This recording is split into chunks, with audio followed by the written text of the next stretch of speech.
तो चलिए ज्यूरिस्प्रूडेंस की दुनिया में गोता लगाते हैं।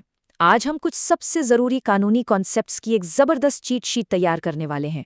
चाहे एग्जाम की तैयारी हो या बस अपनी जानकारी बढ़ानी हो, ये विश्लेषण बहुत काम आने वाला है। तो आज का हमारा रोड मैप क्या है?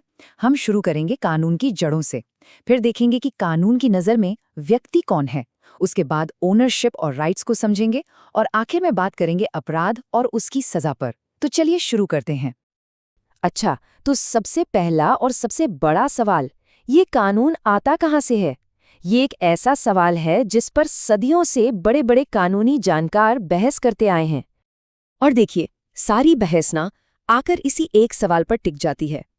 क्या कोई गलत या नाइंसाफी वाला नियम भी कानून कहलाएगा? चलिए इस सवाल के दो बिल्कुल अलग अलग जवाबों को समझते हैं।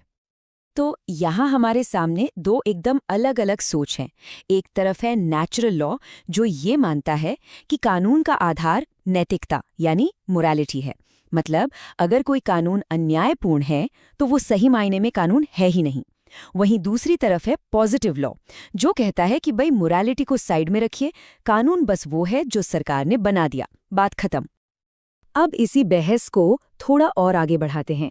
एनालिटिकल स्कूल, जो कि पॉजिटिव लॉ का ही एक रूप है, कानून को एक टॉप डाउन कमांड की तरह देखता है, मतलब राजा या सरकार का आदेश। लेकिन हिस्टोरिकल स्कूल का मानना है कि नहीं, कानून बॉटम अप होता है, यानी वो समाज के रीति रिवाजों से अपने आप पनपता है। हिस्टोरिकल स्कूल का एक बहुत ही दिलचस्प आइडिया है वोल्क्सगाइस्ट, जिसका मतलब होता है लोगों की आत्मा। इनका मानना है कि कानून बनाया नहीं जाता, वो तो लोगों के कल्चर, उनके विश्वास और रीति रिवाजों से ऑर्गेनिकली यानी अपने आप पैदा होता है। इसको ना ऐसे समझिए कि समाज के जो रीति रिवाज हैं वो सोसाइटी के पुराने हाथ से लिखे नोट्स की तरह हैं, जबकि सरकार जो कानून बनाती है वो एक नई छपी हुई रूल बुक है। एक समाज से आता है, दूसरा सीधे सरकार से। तो क्या हर रिवाज कानून बन जाता है? जी नहीं, किसी भी रिवाज को कानून बनने के लिए एक टेस्ट पास करना होता है। ये चेकलिस्ट याद रखिएगा, एग्जाम के लिए बहुत ज़रूरी है। रिवाज पुराना हो, बिना किसी रुकावट के चलता आ रहा हो, एकदम साफ साफ हो, तर्क संगत हो, सब लोग उसे शांति से मानते हों, और सबसे ज़रूरी वो किसी सरकारी कानून के खिलाफ ना हो। ठीक है, तो अब हम ये तो जान गए कि कानून आता कहाँ से है। अब अगला सवाल ये है कि भाई ये लागू किस पर होता है? देखिए, कानून की नज़र में सिर्फ हम और आप यानी इंसान ही व्यक्ति नहीं है। कंपनियां, ट्रस्ट, ये सब भी लीगल पर्सन माने जाते हैं। इसका मतलब ये हुआ कि एक कंपनी अपने नाम पर प्रॉपर्टी खरीद सकती है, कॉन्ट्रैक्ट साइन कर सकती है और उस पर केस भी किया जा सकता है, बिल्कुल एक जीते जागते इंसान की तरह। और बात यहीं ख़त्म नहीं होती। ये दायरा सिर्फ इंसानों या कंपनियों तक ही नहीं, बल्कि जानवरों तक भी फैला हुआ है। कानून जानवरों को भी बचाता है। भारत में उनके लिए खास कानून तो हैं ही, साथ ही हमारे संविधान में भी सरकार और नागरिकों दोनों की ये जिम्मेदारी तय की गई है कि वो वाइल्ड लाइफ की रक्षा करें। तो चलिए अब कानूनी रिश्तों के सबसे अहम हिस्से पर आते हैं, ओनरशिप। किसी चीज का मालिक होने का मतलब क्या होता है और इसके साथ कौन कौन से अधिकार और जिम्मेदारियां जुड़ती हैं? ओनरशिप या स्वामित्व का सीधा सा मतलब है किसी चीज पर पूरा का पूरा कानूनी कंट्रोल होना। जैसे अगर कोई घर आपका है तो ये सिर्फ आप तय करेंगे कि उसमें रहना है, उसे किराए पर देना है या फिर बेच देना है, बस इतनी सी बात है। तो ओनरशिप के साथ कौन कौन सी पावर्स मिलती हैं? इसे अधिकारों का एक बंडल समझिए। आपके पास उस चीज को रखने का, इस्तेमाल करने का, उसे बेचने या ट्रांसफर करने का, दूसरों को उससे दूर रखने का और यहाँ तक कि उसे नष्ट करने का भी अधिकार होता है।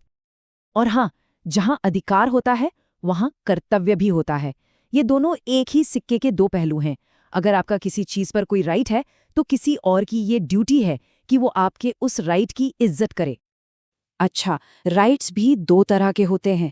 पहले है रियल राइट्स या राइट्स इन रेम। ये अधिकार पूरी दुनिया के खिलाफ होते हैं, जैसे आपकी प्रॉपर्टी पर आपका अधिकार, जिसका सम्मान हर किसी को करना होगा। दूसरे हैं पर्सनल राइट्स या राइट्स इन पर्सोनेम। ये किसी खास व्यक्ति के खिलाफ होते हैं, जैसे किसी कॉन्ट्रैक्ट के तहत किसी से पैसे लेने का अधिकार। तो सवाल उठता है कि आज के दौर में कानून इतने सारे अलग अलग अधिकारों और हितों के बीच एक जटिल समाज में संतुलन कैसे बनाते हैं? इस सवाल का एक बहुत ही जबरदस्त जवाब दिया था रॉस्को पाउंड ने। उन्होंने कहा कि कानून को एक इंजीनियर की तरह काम करना चाहिए। उसका काम सिर्फ सजा देना नहीं, बल्कि समाज की मशीन को बिना किसी रुकावट के चलाने के लिए सबके हितों में एक बैलेंस बनाना है। तो ये सोशल इंजीनियरिंग 3 तरह के हितों को बैलेंस करती है। इंडिविजुअल इंटरेस्ट, यानी किसी की जिंदगी, प्रॉपर्टी और प्राइवेसी, पब्लिक इंटरेस्ट जैसे देश की सुरक्षा, और सोशल इंटरेस्ट जैसे साफ पर्यावरण और सबकी सेहत। कानून का असली काम इन्हीं तीनों के बीच संतुलन साधना है।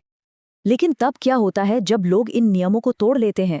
बस यहीं से सजा का कॉन्सेप्ट सामने आता है। आखिर सजा दी ही क्यों जाती है? इसके पीछे 4 मुख्य थ्योरीज हैं।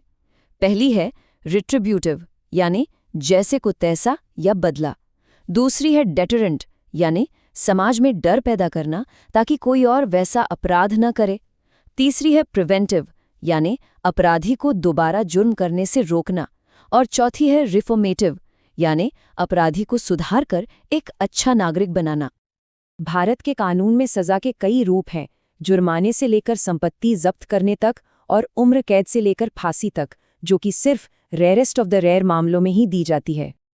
तो आखिर में ये एक बड़ा सवाल हमारे सामने है कि क्या कानून को समाज को रास्ता दिखाते हुए नए नियम बनाने चाहिए, या फिर उसे समाज के पीछे चलते हुए पहले से मौजूद रीति रिवाजों को ही कानूनी शक्ल देनी चाहिए? इस पर जरूर सोचिएगा। हमारे साथ जुड़ने के लिए बहुत बहुत शुक्रिया।